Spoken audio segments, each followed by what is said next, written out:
Hello friends, welcome back to my channel SRK drama explain. Friends, ये video मैं लोगों के एंटरटेनमेंट के लिए बनाती हूँ, so please watch full, share, subscribe and like this video.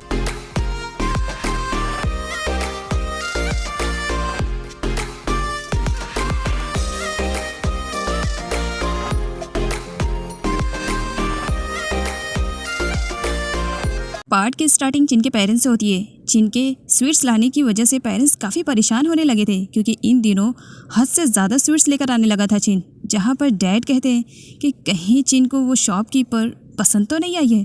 इस पर मॉम कहती है ये सब बकवास भरी बातें बंद करो और ज़रा स्वीट्स के बॉक्सेस पे चेक करो एड्रेस या उस लड़की का नाम। स्वीट के बॉक्सेस चेक करने पर वो कैट का नाम जान जाते हैं। तभी सर्वेंट आती है और बताती है कि कैट नाम की लड़की प्रोफेसर चिन से मिलने के लिए आई है।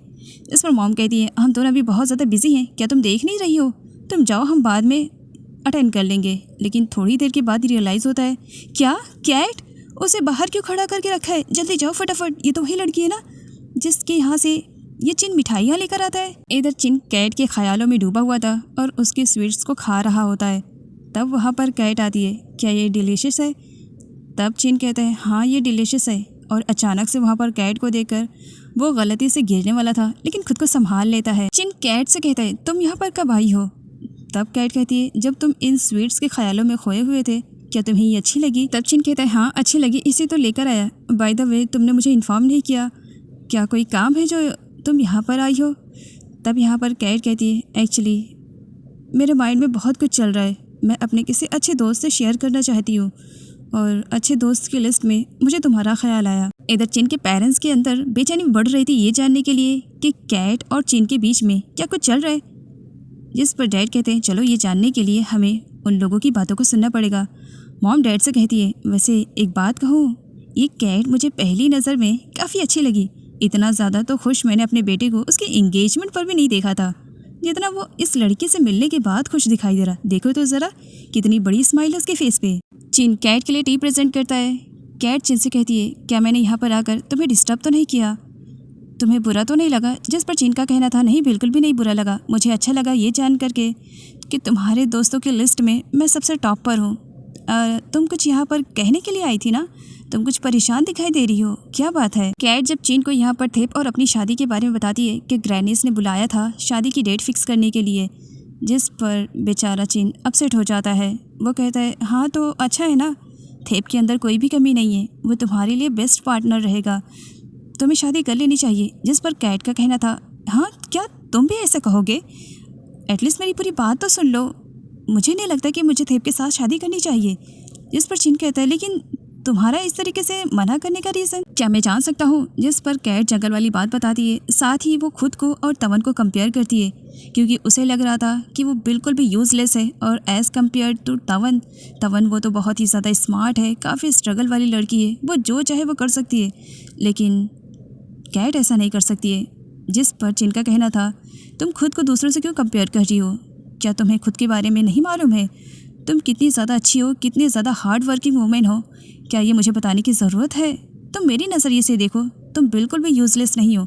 खुद को किसी से कंपेयर मत करो क्योंकि तुम दूसरों के कंपेयर के लिए नहीं बनी हो। अगले सीन में थेप को दिखाया जाता है जो कि तवन से मिलने के लिए उसके घर पर आया था क्योंकि जंगल से जब से तवन वापस आई थी ना ही कोई बात हो पाई थी और ना ही उन दोनों की कभी मुलाकात हुई। इसी वजह से वो मिलने के लिए आया था, लेकिन सर्वेंट के थ्रू मालूम पड़ता है कि तवन तो मार्केट गई हुई है और उसे शॉपिंग करने में काफ़ी टाइम लगेगा। थेप तो वहाँ से चला जाता है लेकिन पीछे से तवन निकलती है। तवन अपने ही घर में थी, वो थेप से नहीं मिलना चाह रही थी, इसी वजह से उसने सर्वेंट को झूठ बोलने के लिए कह दिया था। इधर राधी और विराली को जब डैड के थ्रू मालूम पड़ता है कि उनकी सिस्टर कैट का रिश्ता फिक्स हो गया है थेप के साथ और बहुत जल्द उन दोनों की शादी होने वाली है, जिस पर विराली और राधी दोनों को बुरा लगता है। कैट तवन के घर पर जब उससे मिलने के लिए आती है तब तवन कैट को सॉरी बोलती है, मेरी प्लानिंग की वजह से सुना है तुम्हारे डैड ने तुम पर बहुत ही ज़्यादा गुस्सा किया था, प्लीज़ मुझे माफ़ कर देना। जिस पर कैट कहती है एक तरफ खुद को मेरी दोस्त कहती हो और दूसरी तरफ सॉरी बोलती हो, ऐसा कुछ भी नहीं है, सब कुछ ठीक हो गया। साथ ही यहाँ पर वो थेप और खुद की शादी के भी बारे में बताती है, जिसे सुन करके तवन तो अपसेट होती है और ये चीज़ नोटिस करती है कैट तवन से यहाँ पर साफ साफ पूछती है कि क्या वो थेप को लाइक करती है। अगर वो सच में उसे लाइक करती है तो कैट पीछे हट जाएगी, वो अपनी फैमिली को समझा लेगी।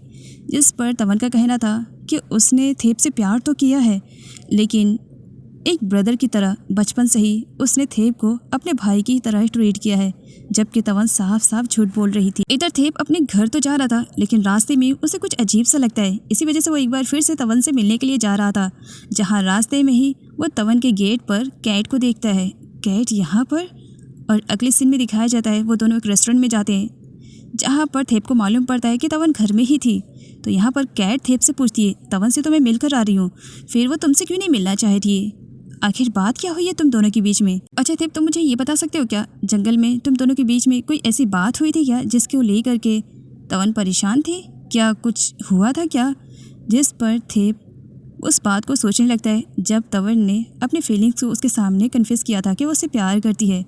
लेकिन यहाँ पर थेप कैट को कुछ भी नहीं बताता है, और वो कैट से कहता है, जहाँ तक मेरा ख्याल है कि जंगल में कोई भी ऐसी बात नहीं हुई थी। अगर कभी याद आएगा तो सबसे पहले मैं तुम्हें बताऊंगा। थेप के चारों भाइयों को तो मालूम पड़ चुका है कि थेप अगर किसी लड़की को लाइक करता है तो वो है तवन, लेकिन वो तवन का नाम अपने मुँह से नहीं ले रहा है। यहाँ पर थेप अपने चारों भाइयों को इस तरीके से बैठे हुए देखता है, तब उनसे कहता है, मुझे तुम सबकी हेल्प चाहिए। जिस पर चारों स्माइल करने लगते हैं। क्या हमारे बड़े भाई को हमारी हेल्प चाहिए, जो आज तक हमारी हेल्प करते आ रहा है, लेकिन कभी भी हेल्प नहीं लिया उसने, और यूँ अचानक से, ओह अच्छा, तो तुम्हारी शादी की डेकोरेशन में हेल्प चाहिए। देखो, अगर शादी किसी और से होती तो शायद हम तुम्हारी हेल्प कर सकते थे, लेकिन शादी कैट से हो रही है तो ग्रैनी और कैट के डैड बहुत ही अच्छी तरीके से सारी सिचुएशन को हैंडल कर लेंगे, तो आई थिंक हमें नहीं लगता कि तुम्हें हेल्प की ज़रूरत पड़ेगी। जिस पर थेप कहता है कि वो तवन को लाइक करता है और वो अपनी फीलिंग्स के बारे में तवन को बताना चाह रहा है। तवन का नाम सुनते ही चारों के चारे हेल्प के लिए खड़े हो जाते हैं। तो पहले तुम्हें बताना चाहिए था ना कि वो तवन है, तो हम बिना पूछे या बिना कुछ कहे ही तुम्हारी हेल्प के लिए तैयार हो जाते हैं। हम तुम्हारी हेल्प करेंगे। और ये सुन करके थेप के फेस पे स्माइल आ जाती है। नेक्स्ट डे तवन के दोस्त उसे झूठ बोल करके पार्क में लेकर आते हैं कि वो बाहर जाएगी तो बाहर का इन्वायरमेंट देख करके वो फ्रेश फील करेगी। अपने रूम में बैठे बैठे वो एकदम से बोरिंग सी बन चुकी है। यहाँ पर वो लोग तवन से कहते हैं कि वो यहीं पर उनका वेट करे, वो खाने पीने की कुछ चीज़ें लेकर आते हैं। तो यहाँ पर दिखाया जाता है चारों भाइयों ने उन दोनों को ही कहा था कि वो तवन को यहाँ पर लेकर आए। तवन अपसेट बैठी अपने दोस्तों के आने का वेट कर रही होती है। उसके फ्रेंड्स तो वहाँ पर नहीं आते, बट वहाँ पर थेप आ जाता है। थेप को देखते ही तवन वहाँ से भागने वाली थी, जिस पर थेप उसे रोक लेता है। बस बहुत हुआ तवन, कब तक इस तरीके से मुझसे दूर भागती रहोगी? जब भी कॉल करता हूँ तुम कॉल भी नहीं रिसीव करती हो, और अगर तुम्हारे घर पर मिलने के लिए भी आता हूँ तो तुम सर्वेंट से झूठ कहलवा देती हो कि तुम घर पर नहीं हो। आखिर ये सब हो क्या रहा है, मैं जानना चाह रहा हूँ। देखो, तुमने जो कुछ भी जंगल में कहा था, अब मेरी बारी है, मुझे तुमसे कुछ कहना है। और यहाँ पर वो तवन से कह देता है कि वो भी उसे बहुत ज़्यादा प्यार करता है। तवन थेप के इस प्रपोजल को रिजेक्ट कर देती है। सॉरी, मैं इसे एक्सेप्ट नहीं कर सकती हूँ। इस पर थेप कहता है, तुमने मुझसे कहा था कि तुम मुझसे प्यार करती हो, फिर इस तरीके से मना क्यों कर रही हो? तब तवन कहती है, हाँ, वो फीलिंग्स ट्रिप पर जाने से पहले की थी, लेकिन ट्रिप से वापस आने के बाद मुझे रियलाइज़ हुआ कि मैं तो आपसे प्यार करती हूँ, लेकिन सिस्टर और ब्रदर के तरीके मैं आपको बड़े भाई की तरह प्यार करती हूँ। इसके अलावा मैं आपके बारे में कुछ भी नहीं सोच सकती हूँ। थेप को बहुत ही ज़्यादा बुरा लगता है कि तवन उसे ये सब कह रही है। तवन भी हर्ट होती है, उसे भी ये सब कहकर अच्छा नहीं लग रहा था, लेकिन उसे लग रहा था कि वो थेप और कैट के बीच में आ रही है, इसी वजह से उसने झूठ बोल दिया। इधर तवन के फ्रेंड बहुत कुछ लेकर आते हैं, जिस पर तवन का कहना था कि वो 1 मिनट भी यहाँ पर रुक नहीं सकती है, उसकी तबीयत कुछ ख़राब लग रही है, और अपने फ्रेंड्स को दोबारा आने के लिए कहकर वहाँ से चली जाती है। इधर थेप के चारों ब्रदर्स बहुत ही ज़्यादा खुश थे कि फाइनली उन्होंने थेप और तवन का पैचअप करा दिया है। जब थेप वहाँ पर आता है तब वो शादी के लिए तैयार था, जिस पर चारों स्माइल करने लगते हैं। थेप कहता है, ग्रैनी से जाकर कह दो कि वो जितनी जल्दी हो सके मेरी शादी कैट से करवा दे, कहकर वहाँ से चला जाता है। चारों अपसेट हो जाते हैं कि अचानक से ये सब क्या हो गया। राती और विराली को तो बहुत बड़ा वाला झटका लगता है जब डैड के थ्रू उन्हें मालूम पड़ता है कि थेप और कैट की शादी की डेट भी फिक्स हो गई है। डैड यहाँ पर कैट पर बहुत ही ज़्यादा प्राउड कर रहे थे कि यही बेटी मेरा नाम रोशन करेगी। तो वहीं पर राती और विराली बहुत ही ज़्यादा चिढ़ी हुए थे कैट से। जिन को भी बहुत ही ज़्यादा बुरा लगता है जब वो न्यूज़पेपर में थेप और कैट की शादी की डेट को देखता है, और कुछ ऐसा ही बुरा फील हो रहा था तवन को, लेकिन वो खुद को संभाल रही थी। तो वहीं पर मॉम सब कुछ देख लेती हैं कि उनकी बेटी कितनी ज़्यादा परेशान हो रही है। तवन की मॉम अपनी बेटी को इस तरीके से परेशान होता हुआ देखती है, उन्हें बहुत ही ज़्यादा बुरा लगता है। इसी वजह से वो डैड से बात करती हैं, लेकिन डैड उन्हें ही समझाते हैं कि उनकी बेटी के लिए उन्हें वही करना चाहिए जो कि उनकी बेटी चाहती है। इधर राती और विराली कहने को तो कैट की सगी बहनें हैं, लेकिन किसी दुश्मन से कम नहीं है। वो कैट को भड़का रही होती है कि वो थेप से शादी ना करे। तो वहीं पर सर्वेंट गिफ्ट लेकर आती है जो कि कैट के लिए था। कैट ओपन करती है, उससे पहले ही राती छीन लेती है। लाओ मुझे देखने दो, और उसमें एक गोल्ड का सेट देख करके वो खुद भी शॉक में हो जाती है। इतनी हैवी ज्वेलरी तुम्हें किसने गिफ्ट किया है? बाद में उसमें से एक एनवलप निकलता है और उस एनवलप के थ्रू मालूम पड़ता है कि ये महंगा तोहफा किसी और ने नहीं बल्कि चिन की तरफ से है, जो कि उसने कैट को दिया है। कैट स्माइल कर रही थी। चिन थेप से मिलने के लिए उसके घर पर आया था। अब बहुत जल्द थेप की शादी होने वाली थी, तो इसी वजह से वो उसे कॉन्ग्रेचुलेट भी करता है। चिन को परेशान होता हुआ देख करके थेप उससे पूछता है, कोई बात है जिसकी वजह से तुम परेशान हो? तुम मुझे बता सकते हो? इससे पहले तुम्हें इतना ज़्यादा परेशान मैंने कभी नहीं देखा।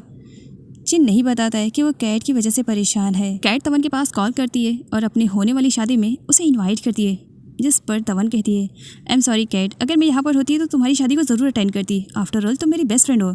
एक्चुअली जिस दिन तुम्हारी शादी होगी उसी दिन मुझे इंग्लैंड के लिए जाना पड़ेगा अपने हाई स्टडीज़ के लिए। तवन के कहने पर उसके फ्रेंड उससे मिलने के लिए आए हुए थे। तवन अपने फ्रेंड्स को कहती है कि जिस दिन कैट की शादी होगी वो यहाँ पर नहीं रहेगी, तो उसके 2 दोस्त उसका गिफ्ट लेकर जाएंगे, साथ ही ये भी कि वो कैट को अच्छी तरीके से तैयार करेंगे। तवन के फ्रेंड्स तवन से कहते हैं, क्या ये सब करके उसे अच्छा लगेगा?